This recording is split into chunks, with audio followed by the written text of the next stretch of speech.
Hello, and welcome to the Science on the Seventh live stream, a virtual space where we talk about issues related to air quality and health. I'm your host, Pallavi Pant. Last month, as some of you will recall, we spoke about the intersections between air quality, heat, and health. And unfortunately, many parts of the world since then experienced really extreme heat events. And the conversation has increasingly been turning to what do we need to do in order to ensure that people don't suffer when extreme heat events occur? One thing that comes up in a lot of these conversations is cities and urban environments and how we can, make them better or accessible for people, increase green space, increase, opportunities for people to have cooling areas, etc. And as we continue to think about ways to improve how people will cope with extreme heat, how we will deal with it as a society, we're also thinking about other ways to improve health in urban environments. And if you're interested in the conversation we had last month or other conversations, please check out our website. We post all of the live streams and recordings there. But today, let's talk about urban environments and what's happening in relation to air quality and health in these spaces. A lot of people around the world do live in urban environments, even more are moving to urban environments, especially in low and middle income countries. And as this happens, cities are increasingly thinking about their citizens, about the health, about the people that live there. Many interventions are being introduced. We're learning a lot in the process, and we have two really great guests here to talk about a lot of those issues. First, I would like to welcome Thomas Lim, who's a policy advisor on mobility and air quality with Eurocities and has been working and thinking about these issues for quite a while. Welcome, Thomas. Thank you for taking the time. And our Hello, Pallavi. second guest joining us today is Dr. Haneen Kreis, who's been working on urban health transportation for many, many years and is currently working with the University of Cambridge as a senior research associate. Welcome, Haneen. Welcome both. Um, I want to start with, something that we're all experiencing. As I just mentioned, high heat events. And Thomas, I know you're in Brussels where temperatures have been pretty high. And Haneen, you're joining from New Orleans, where again, heat has been an issue. So speaking, as non-experts, how have you been thinking about these, reoccurring and increasing occurrence of things like extreme heat or other extreme weather events? How are they shaping the way you think about health and the work that you do? So, Thomas, maybe I'll start with you and then come to you, Haneen. Thank you very much, Pallavi. To answer to your question, obviously, climate change in general, because we all know that heat waves that are currently happening all around the world are also one of the symptoms of climate change. We know that it already has actually tremendous effects on cities. One of them is obviously the impact of heat waves on people. And when it comes to air quality, we know that this situation will also have a negative impact. We know that, for instance, in the future, there are various people in Europe that may be exposed more regularly to ozone episodes, for instance, ozone pollution episodes, and this is one of them of the main. We know that one of the main pollutants also that have an impact on people's health and biodiversity. So this is a conversation we're having with our members at Eurocities, so the cities, the biggest cities in Europe, on how to address this impact, how to also redesign our cities to be able to cope with heat waves. It's a tremendous challenge because we all know that cities have been built centuries ago and not necessarily to cope with this weather. So it's a big challenge at the moment, and every year we've got new new testimonies from cities on how they deal with this with the impact of heat waves. Yeah, it is indeed a challenge because, as you're saying, we didn't plan for cities in a way that we, could deal with this heat. I mean, you're in a very different place, but, probably experiencing also like heat, and the kind of heat that is not as common, at least for as long as, we're experiencing this. How is that sort of shaping the way you're thinking about all the work that you do and, what we should be thinking about? Yeah.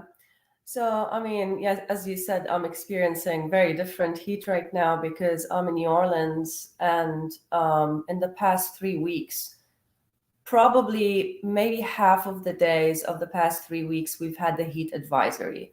So temperatures ranged anywhere between 88 Fahrenheit at night up to like 106 and 110 throughout the day. So it's been really hard. It's been really hard. It's also been um, in different households where we're putting AC on throughout the day. It's contributing to the problem that is causing part of this, change in climate and in temperatures. And as you all know, this is not just a problem for New Orleans, although here it's very felt. Specifically thinking also to hurricanes and extreme weather events. Actually, a couple of years back, I was in New Orleans for Hurricane Ida in September 2021. And that was quite a difficult experience. We had to evacuate last minute because the hurricane was raised in its category overnight. I think it went up to category 4, and it was quite a difficult experience to see the aftermath of it and just be away from home for so long, and also leave people behind while that was happening. From my perspective, I work in the transportation sector, and transportation is such a huge contributor to greenhouse gas emissions. So I do think about these issues quite often. And while I've been working on air quality, there is a huge intersection between air quality reduction strategies and strategies that can also reduce greenhouse gas emissions. So these are things that we've been thinking about, and we've been really feeling also in other ways as well, like trying to cycle in this heat. I do have an electric bike these days, so that helps some, but it's still quite difficult. So one can start to better grasp all the different intricate relationships, and how they might impact the source of the problem, and have feedback loops that go into the ultimate outcome. So I guess that's how I've been thinking about this recently. Yeah, I mean, you raise a lot of interesting points that I hope we can unpack a little bit in our conversation today. But as you pointed out, transportation is a big source of air pollution, also a source of greenhouse gas emissions. And people that live in cities, since we're focusing today on sort of cities and urban environments, um, a lot of them can get exposed to transportation-related air pollution, either because they're living close to heavy traffic roads, or they're commuting long distances and getting exposed to this. So let's focus a little bit on transportation related air pollution. I think we have a map here of the PM 2.5 levels in cities that we put out last year. And we see some interesting patterns. When we look at these maps, we see parts of Africa, we see parts of South Asia, East Asia seeing really high levels. But there's also, other parts of the world, like cities in South America. I think Lima in Peru came out as an example, as well as cities in some European countries where people are experiencing higher levels of PM 2.5. Similarly, we see that nitrogen dioxide, which is more closely linked with transportation related air pollution, also tends to be higher in city environments. And Thomas, I know you have been thinking about this intersection of transportation and air quality for a long time, and the work you've done with Eurocities is very interesting. I'll let you explain a little bit about Eurocities, but for those not familiar, it's a network of more than 200 European cities, so a lot of different sizes and varieties of cities coming together to think about urban life. So, how does air quality fit into these conversations about urban life, urban health, and how are cities in Europe thinking about these matters? Thank you, Pallavi. Yes, so as you rightly said, I work at Eurocities, the network of the biggest European cities. So what we mostly do at Eurocities is that we create a platform for discussion between European cities to discuss topics of concerns for European cities. I mean, our mission and the mission of many, and I would say the majority of European cities, is to make their cities livable. So what does it mean? It means that when you live in a city in Europe, you have to benefit from great conditions to protect your health. You have to have efficient ways of moving within the city without in a sustainable way. And this is, I would say, our work on air quality at universities is at the core of our priorities to make cities more livable. We know that, I think in Europe now more than 90% of citizens are exposed to higher level of fine particulate matters, and I mean above the levels of pollution recommended by the WHO. And so we see that many cities in Europe are willing to do much more to protect the health of their citizens, to protect biodiversity as well in cities, and this is why we've been working already for decades with our members, be it to work on sharing best practices. I mean, there are many things that one city would do, but I mean, we see it's much more efficient if those ideas are replicated in other cities in Europe. And I would say another pillar for action is also to advocate for more ambitious policies on air quality.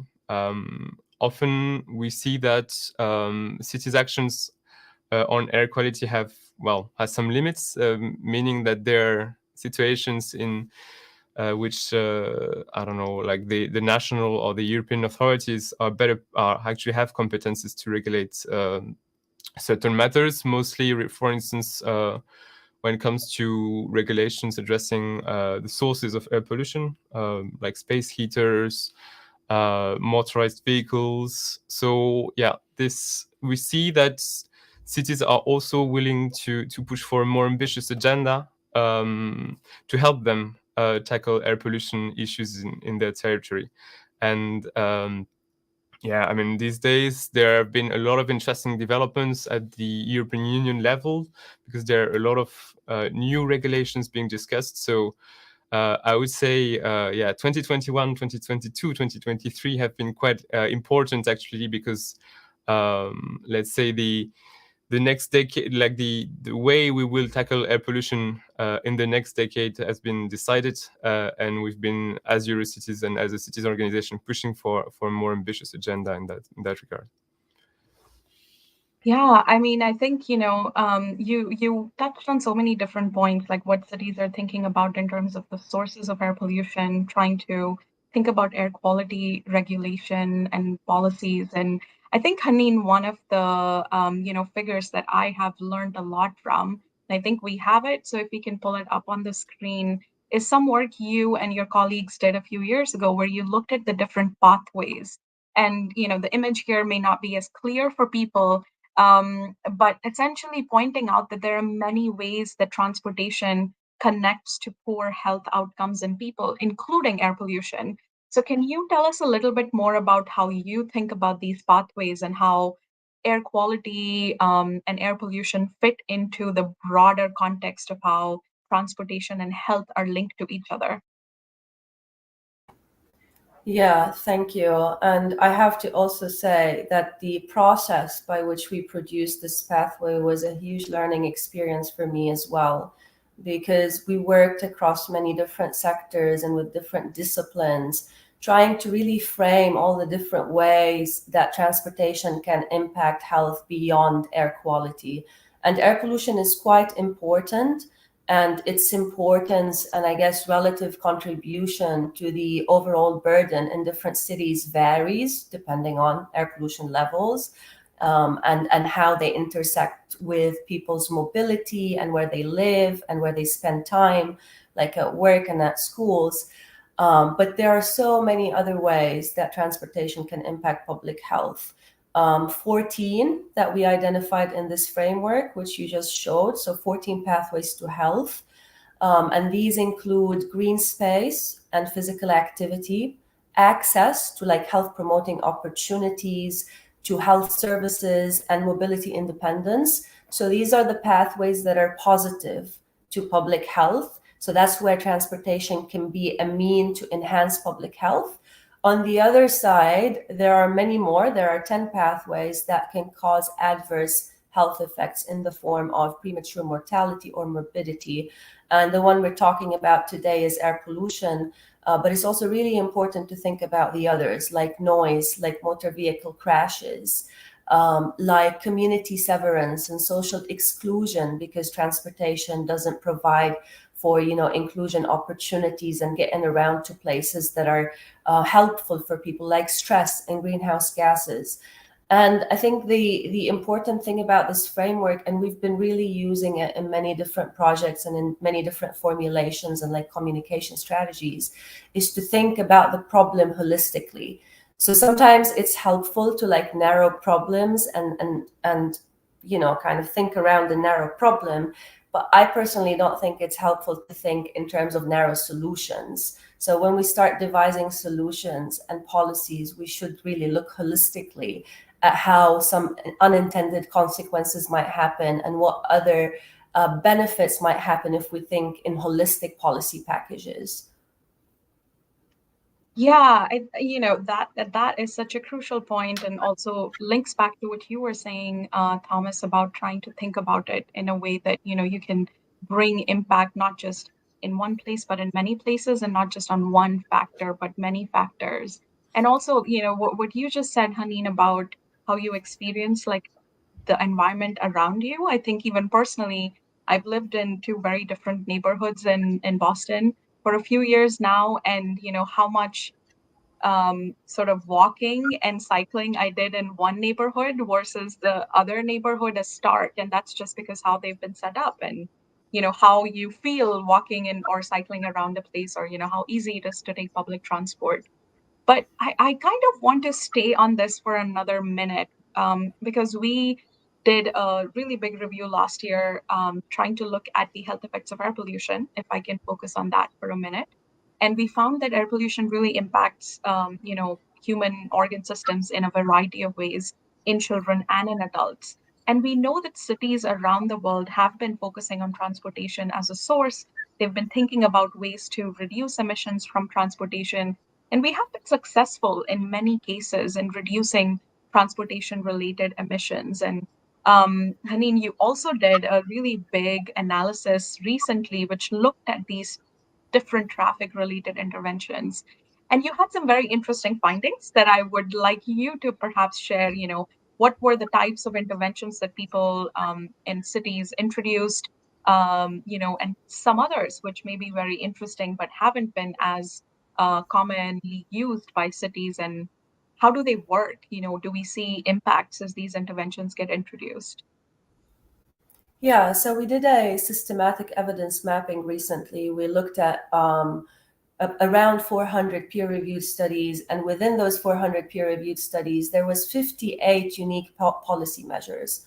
And I say the number just to kind of communicate how many options we have. And these 58 policy measures can be packaged in so many ways. And in fact, they were in the literature. They were packaged in over 1,000 policy package. And when I say packaged, it means that we're not looking at one instrument in isolation. So for example, promoting a modal shift from cars to cycling, but we also bring in another instrument that can be synergistic and improve that policy instrument. So for example, make sure that when you promote it, you have a dedicated cycling lanes and some traffic laws reinforcement or enforcement. So in these policy packages, we find that they generally work better than singular instruments. for, I think, obvious reasons. And in terms of what kind of policy measures are available, there are so many. The ones that have been most studied fall under the category of management standards and services. And under this umbrella, things like vehicle emission regulation would fall. Low emission zones, which I know are big in Europe. And then the second biggest category is technology. And under technology would be things like vehicle retrofitting, alternative fuel technology, so alternative fuels, and alternative vehicle technologies. And I want to mention this because I think it's quite important. The alternative vehicle technologies are things like electrification and autonomous vehicles. And in fact, there is very little literature to show the impacts of these technologies on air pollution and emissions and health. So it's quite interesting because obviously there is a hype around some of these technologies at the expense of other options. And also we had a big umbrella category of infrastructure. And then the last two categories were behavioral and land use policies. And behavioral and land use policies were the least studied, unfortunately. Although they show promising effects on reducing emissions and air pollution, and also going back to the 14 Pathways framework, they can also address other aspects of public health. So behavioral policies are things like promoting mode shift towards more sustainable modes, like cycling and public transportation. And I think land use is relatively self-explanatory. So it's changing, diversity and the density and the land use mix of cities. So in brief, there are many, many options out there, and we've looked at how they impact emissions and air pollution, and that's all cataloged in this systematic evidence map. And unfortunately, we study behavioral and land use policies less than other kinds of policies, and I think that's really a missed opportunity. Some new studies are coming out from different places around the world, like the Superblocks in Barcelona, like some work we're currently doing in the London low traffic neighborhoods, where we're looking at pre and post levels of air pollution, but also physical activity and traffic injuries, which is quite important. And we're seeing very positive effects. So I think I'll stop here and we can elaborate more if you'd like to. Yeah, you sort of highlight a suite of different things that can be done. And around the world, technology interventions have sort of been number one. Like, how do we put in new technology that reduces emissions? But make a really good case about, I think, going back to the original point that we need something comprehensive. We need something that looks at everything. So land use policies will be, a big component of that. Thomas, you probably think about these policies all day, every day, with all these other cities that are part of the Eurocities network. How do you react to, this observation from the available evidence, and how does this compare with what you're seeing in European cities over the last few years, the types of measures they're, prioritizing or looking to in order to move people to cleaner sources of transportation in order to improve air quality?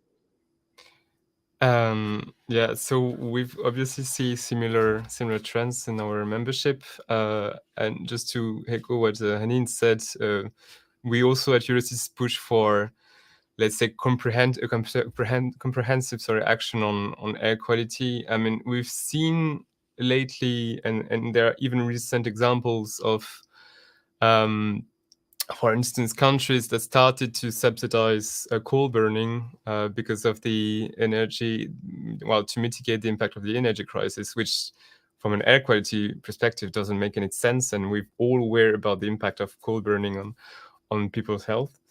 I mean, we see also that cities are also trying to experiment new ways of addressing air quality challenges. Haneen was talking about policy measures related to land use.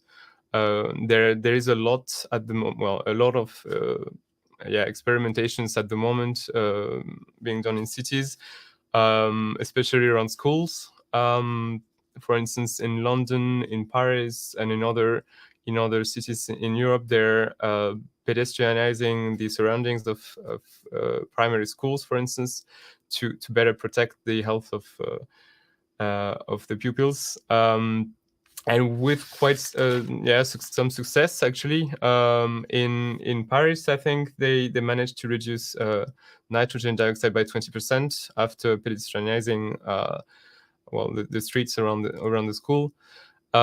It's also about a better management of urban mobility. At the moment, and since the COVID crisis, we see new patterns of cities making more space for active modes of transport, for cycling, for pedestrians, and this at the end of the day will have an impact both on the carbon footprint of people, on the air they breathe, and there are also new policy measures like car-free days, and I think we have an image that can actually show you a bit the impact of this measure. So this is a graph that I took from our colleagues in Brussels in Belgium, showing actually the impact of a car-free day. So every year in Belgium, there's a car-free day in September during the European Mobility Week, where they ban all road traffic for a day from 8 in the morning till 7 in the evening. So what you can see actually in red, the red line is the level of NO2 in one of the most polluted area in Brussels. The orange and blue bars are the levels observed during the weekdays and the weekend. So it's quite telling, I would say, of the city's powers also to act to reduce air pollution in the city. So what, as I was saying, I mean, our work also at Eurocities is also to allow other cities to learn from the front runners on air quality fights, and make sure that those what's replicable can be replicable in other cities. We've seen a lot also of developments around low traffic neighborhood, which is also becoming a more regular thing in many cities. So obviously in London, we've heard a lot about low traffic neighborhoods, but in Brussels, in Paris, in Barcelona as well, they are, and in Berlin as well, they are all considering adopting those measures. And I mean, and all in all, it's just to make cities more, as I was saying in my introduction, cities more livable, and to improve the quality of life in cities. So there is there are a lot of different actions that are possible, and we see most of the time they're also designed in a way and to fit the local conditions. So it's really important that we have a lot of different ways to tackle air pollution. I mean, a lot of different policy measures that are available and might actually fit the local conditions. Yeah, I think, that's another point that we hear a lot. In fact, we spoke with a couple of other experts in October last year also about air quality in cities. And they made the same point that, there are a whole range of options, and what you really need is what suits the local conditions and what will work here, and adapting the same solutions, but then making it fit sort of the local issue best. You can follow and watch that live stream to hear what those experts had to say. But I think you both have raised so many interesting points here about opportunities that we have access to, the need to try and make our policies more comprehensive so we're not dealing with one issue at a time. And you spoke a little bit about the work that cities are doing. What I'm interested in as we're coming to a close for the session is how you became interested in this work, what your journey has been like. How did you think that transportation, air quality, cities is what will be the focus of your work? And Haneen, if I can start with you perhaps, and then I'll come to you, Thomas. Yeah, so in my case, I actually started training as a medical doctor. That's how I first started training. And then from there, I went into civil and environmental engineering for different reasons. And it was later in my studies that I figured out that there is such a close and obvious link between civil and environmental engineering and public health through how we plan for transportation and how we build cities. And that was back in my bachelor's studies. So I did a project on traffic, air pollution, and asthma in Amman in Jordan. And since then, I've just been working on the topic. I think at some point in my life, I thought I'm going to be a bridges engineer, but that's obviously an unfulfilled dream. But yeah, just that intersection. Perhaps we don't see it when we think about disciplines in isolation, but it's such a natural intersection, and I think that's where I sit. Yeah, I'm glad we got you focusing on urban health and not bridges. Although you would have been great with bridges too. Thomas, how about you? What sort of, I know you probably see a lot of like ups and maybe some downs with policy actions with city states. So how did you get interested in this, and what's keeping you hopeful about where we are headed? So I also had an interesting path because I started my career in the automotive industry.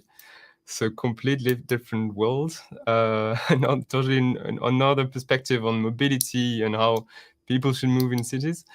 And I must say that I was particularly impressed about the power, of cities in a way, how they can impose changes in people's life, especially in cities.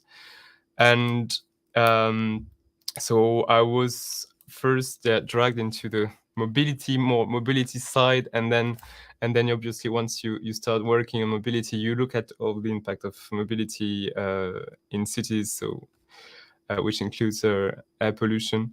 And I find this, of course, as you said, Pallavi, there are ups and downs in when it comes to policy measures and the implementation, and what also national European authorities adopt. And sometimes we don't really see that they will help cities, but still there are also some successes, and even at the local level, when you see like the results of all the policy measures that were imposed and adopted by cities, I think, and the effect of the impact on people's life is quite motivating as well, to make sure that cities have the right tools, and to help them also, well, going a step further.